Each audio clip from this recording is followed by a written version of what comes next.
US-Dakota War causes. Essential question, what caused the US-Dakota War of 1862? Why do they follow me everywhere? If you see this, it's time for you to read. If you see this, it's time for you to write. And if you see this, it's time for you to watch. To play the video, tap the Play Present button on Google Slides first, then the videos should play when you tap them. And you can watch this on your own. What did you learn in that video? I learned that and Dakota land and cessions and reservations in Minnesota. These are just moving through time from 1851 to 1863. These colored lands here were all taken from the Dakota over time. Purpose question, what caused the US-Dakota War? Traditional Dakota. In the summer of 1862, many Dakota at the lower agency lived in villages with teepees and bark lodges along the south side of the Minnesota River. Each village was led by a respected leader, such as Little Crow V, or Taoyate Duta, Blue Earth, or Makato, and Red Banner, or Wapahasha. Families in these villages wanted to continue their traditional ways of life. They were traditional Dakota. They kept their sacred rituals and beliefs, even though the missionaries tried to convert them to Christianity. Men and women often traveled off the reservations to hunt game and gather food.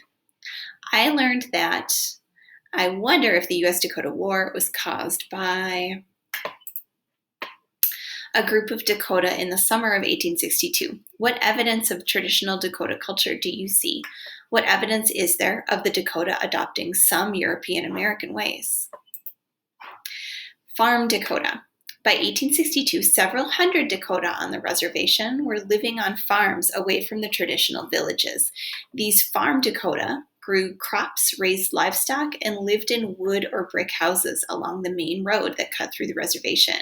Most of them, including the Dakota leader Wounded Man, or Taopi, abandoned some traditional Dakota customs and adapted to the European American way of life. The farm Dakota wore American-style clothing, and many attended the missionaries' churches. The Dakota were pressured to look as much like European Americans as possible.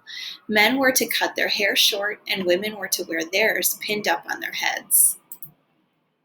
I learned that, and I wonder if the US-Dakota War was caused by adapting to change. During the 1850s, Minnesota experienced a dramatic population shift. In just 10 years, the region went from being inhabited mostly by American Indians to mostly European Americans. The Dakota had to choose how to respond to the changes going on around them. Traditional Dakota tried to maintain the lifestyle they had known for generations. Farm Dakota saw advantages to the settlers' way of life, and some believed in Christianity.